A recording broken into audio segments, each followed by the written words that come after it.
¿Cuántas veces hemos oído decir en televisión o en la radio o simplemente hablando con alguien a determinadas personas de derechas liberales de aquí, de España, comentarios como este, por ejemplo? Es increíble, como comillas, ¿no? Es increíble.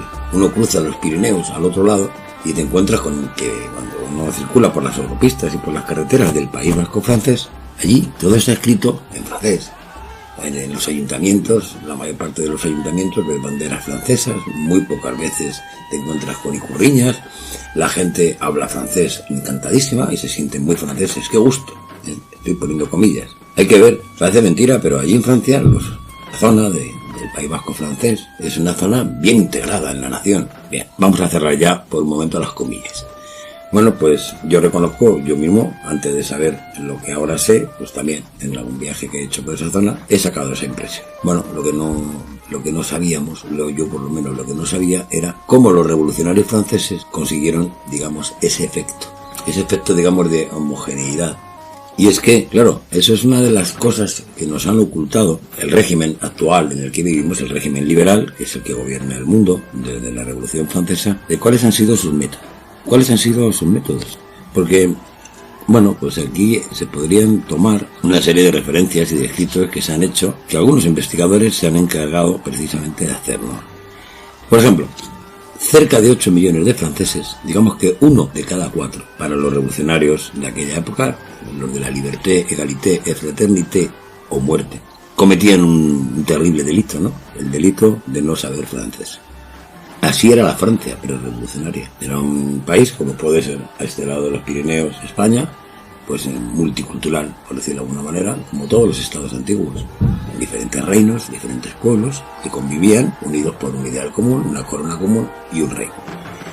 Bueno, pues justo en tiempos de la Revolución Francesa, como digo, cerca de 8 millones de franceses, una cuarta parte de la población francesa, a los ojos de estos revolucionarios franceses, cometían un terrible delito, que era el terrible delito de no saber francés, y se expresaban en más o menos unas 30 variedades lingüísticas sobre una población total, como digo, de cerca de los 29 y pico, 30 millones de personas que vivían en Francia, que para aquella época era el país más poblado de Europa, ¿eh?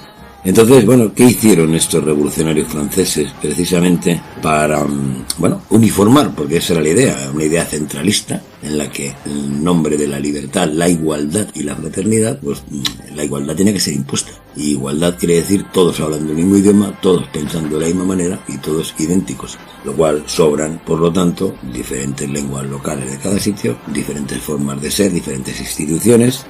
Y, en fin, todo lo que suponga en sí algo que diferencie a unos pueblos de otros. Recordemos que la homogeneidad fue forzada, absolutamente forzada por parte de estos señores. Así, por ejemplo, el pueblo vasco, la gente que vivía en Iparralde, históricamente, sufrieron también consecuencias, aunque ellos no se levantaron como los de la Vendée.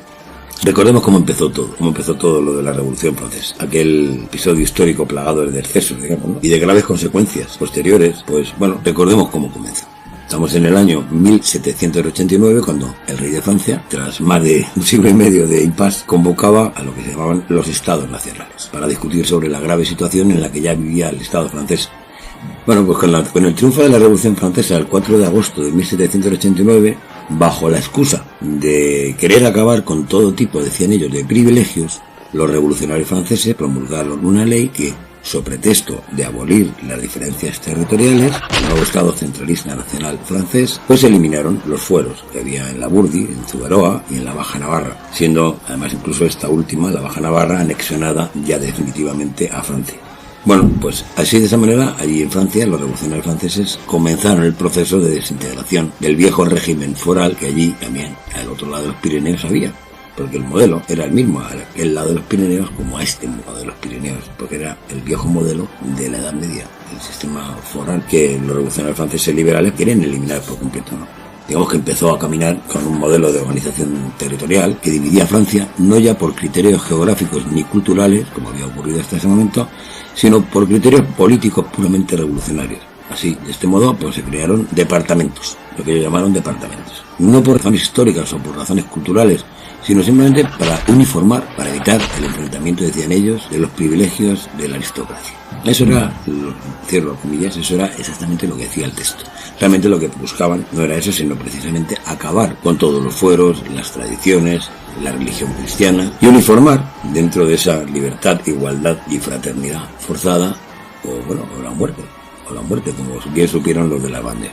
Entonces, de esta manera, así de este modo, desde el poder centralizado revolucionario parisino, lo que se decidió fue directamente imponer el francés como un arma de educación y aniquilar literalmente, por tanto, las lenguas locales y aquellos individuos que las hablaban, que las utilizaban. Hablamos de que un cuarto de la población francesa, nada menos que un cuarto de la población francesa, utilizaba otras lenguas distintas del francés, para conseguir una Francia monolingüe y tener el control absoluto sobre la prensa escrita en exclusiva en el idioma del imperio. De esta forma también se hicieron quemas masivas de publicaciones de libros o de revistas o de periódicos que no estuvieran escritos en francés. Además, se convirtieron en muy habituales los castigos físicos y las multas y las deportaciones forzadas. De hecho, en cuanto al tema de deportaciones, se llegaron incluso a dictaminar unas deportaciones masivas de la población que hablaba euskera a otras zonas del país, con acusaciones tan graves, y pongo comillas, como no hablar francés, cierra comillas. De esta forma, 4.000 personas, 4.000 vascos franceses, acabaron en las landas durante algo que fue un verdadero etnocidio. O sea, fue otro genocidio, parecido al de la Vendée, no tan exagerado, no tan brutal, pero muy similar. 4.000 personas fueron llevadas a las landas y en ese traslado, brutal y salvaje, con ninguna garantía para la supervivencia de las personas, nada menos que 1.600 personas murieron. Por ejemplo, el juez de Espereta, fue guillotinado. Fue guillotinado por el simple delito de haber mandado una carta a un amigo suyo, que la carta no decía nada en especial, el delito punible con la pena máxima, es decir, la guillotina.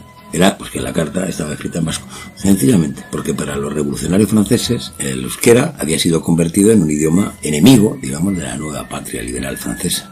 Eso fue lo que ocurrió no solamente en el País Vasco francés o en la Vendée, sino en infinidad de lugares. Ya digo, una cuarta parte de la población francesa que no se expresaba como idioma normal en el francés, sino cada uno en su propio idioma. En la Bretaña ocurrió lo mismo. En zonas muy diversas de toda Francia ocurrió igual, y así fue como los revolucionarios franceses impusieron a sangre y fuego esa uniformidad típica del centralismo revolucionario jacobino. Nada de esto que hoy asombra tanto a determinadas personas de la derecha liberal española se consiguió de otra manera. Sencillamente hay más uniformidad de la que hubo en España, sencillamente por una razón, porque allí los revolucionarios jacobinos fueron absolutamente criminales. Fueron criminales y genocidas. Hubo un exterminio premeditado y sistemático de toda la población que no hablara francés y que no se sintiera identificada con las ideas de la Revolución Francesa. De esta manera comenzó el régimen liberal, mediante no uno, sino sucesivos genocidios y exterminios constantes de pueblos y de razas que no, fueron asumibles por ese criterio homogenizador que tenía el Estado liberal revolucionario.